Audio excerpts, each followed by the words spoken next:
everyone, good evening. My name is Siegfried Theaterspeeldag, but don't worry, I haven't heard of you either. I'm from Britain myself. Okay, standing ovation afterwards, please. As an Englishman, it feels so good to be back in the greatest country of all continental Europe, Belgium. Look at this audience, what a wonderful audience we got this evening. There's a pretty lady over there, pretty lady.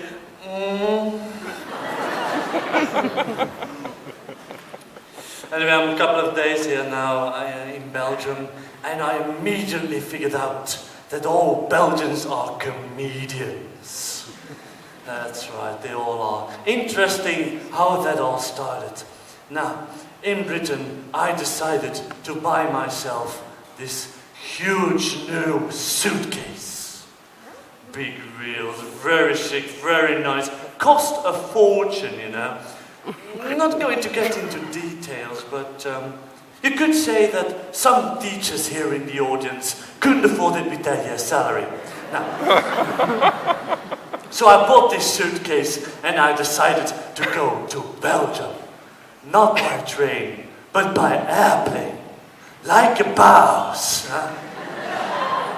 Like a bows in the air. I went to Belgium. And I flew with this airline. I'm not going to mention the name of the airline because of legal reasons. Let's call them Brian Air, right? So I flew with Brian Air to Belgium. But once I arrived at Brussels airport, I wasn't quite pleased because of what I found. And I'll show you what I found once I arrived at Brussels airport. I found this, ladies and gentlemen. This is what's left of my beautiful new suitcase. Didn't believe my eyes, you know. I was pretty sure I packed more than this, that's for sure. You can even see that some hilarious Belgian comedian put a heavy label on it. You know? Bend your knees is the advice to anybody tackling this baby. 22 kilograms. No, there was really a problem here, you know? So I decided to go to the desk. And as I was moving towards the desk, the lady behind the desk, she sees me coming. And for some reason, immediately noticed that I was British. Probably the hair. But she immediately noticed that I was British. And she goes like, "What seems to be the problem, sir?" Mainly it's about my luggage. Is that not it, sir? Partly, yes. Don't worry, sir, don't worry.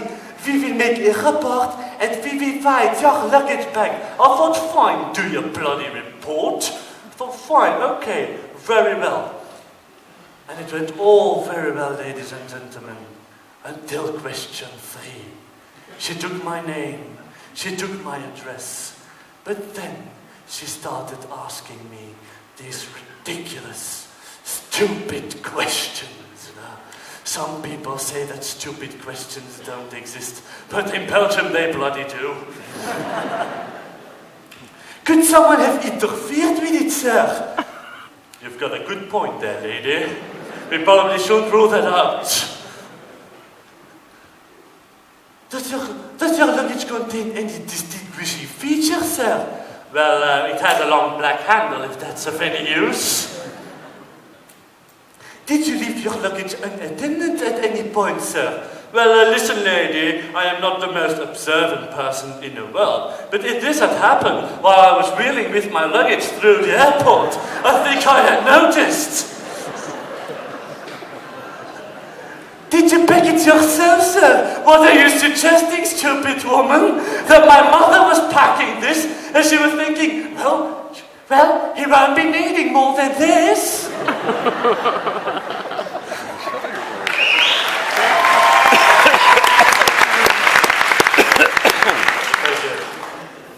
Okay, everything went well. She was typing in this report. Everything okay, everything fine. But suddenly, she stopped. And she looked up at me. Computer says no. Oh my God. I thought, fuck this, I'm leaving. And there I went, ladies and gentlemen, heading towards the exit. Not like a mouse no more. With in my hand, 22 kilograms of missing shit. And if that wasn't enough, the guy in the first taxi, he sees me coming and he was having the time of his life. You should have seen his face, it was so predictable what he was going to do. The Belgian twat steps out of the car. He walks to the back of his car. He opens up the boot. He wakes me up. Oi! Need a hand with that, sir? And I was standing there like, no thank you. I think I can manage, thank you very much. But if you really want to be of assistance, you can put the trolley back. All Belgians are comedians. They all bloody are. And me thinking that British were the champions of irony. In Britain, everything's irony. I'll give you some examples. In Scotland, there's a newspaper called The Sun. That's irony, ladies and gentlemen. That's irony. I'll give you another example.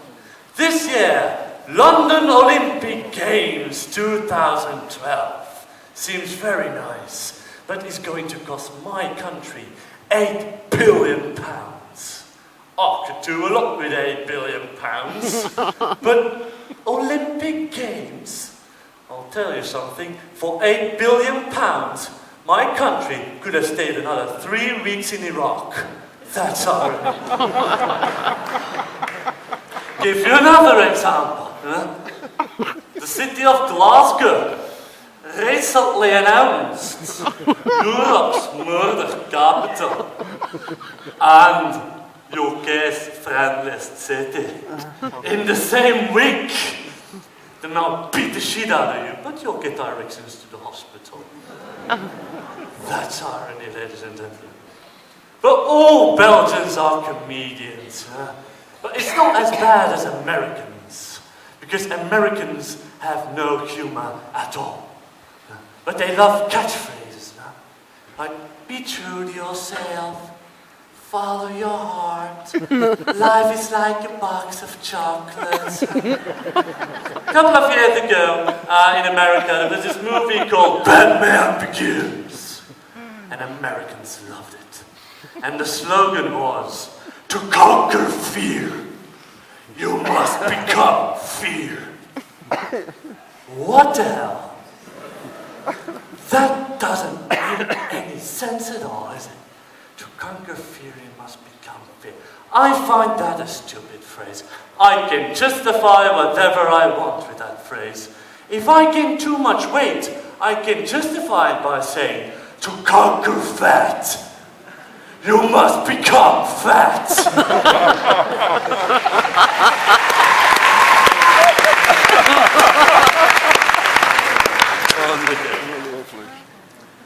A lot of comedians in Belgium, that's for sure. But also a lot of paedophiles. I also read the news, naughty Belgium. But if I can comfort you, there is one pedo that no single Belgian pedo can beat. He's like the uber pedo.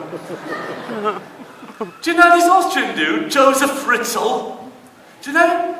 For the people who don't know him, I'll try to summarize his life story for you. Now, this man, he built a bunker all on his own.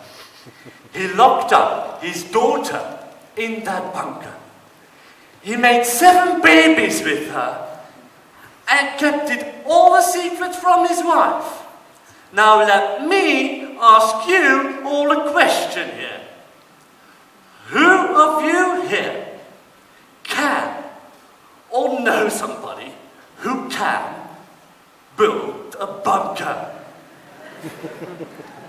I'm sorry, I can't.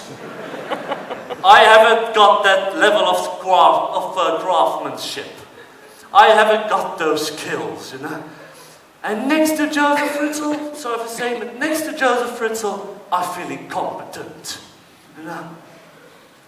Anyway, I was telling this story to a person one night, and this person got really offended. I don't know why, but this person got really offended. Needless to say that this person was a woman. Yes, gentlemen, I was also wondering, you're not in kitchen? Instead of criticizing me, go make a sandwich. Ladies, you're not offended, are you? You're not offended, I hope. Of course not, we were thinking about shoes. All women love shoes. I have a theory about why women buy so many shoes. It is because they spend so much time on their feet, walking around in shoe stores, buying shoes. But then again I wonder, gentlemen,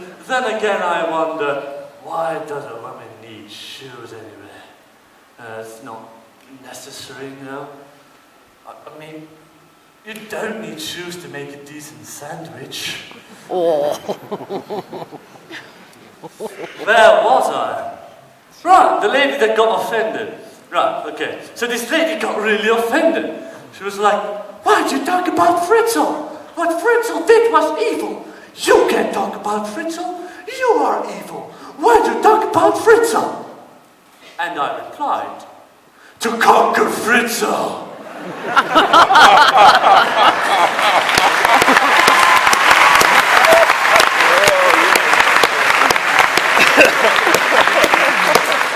You must become Fritzl.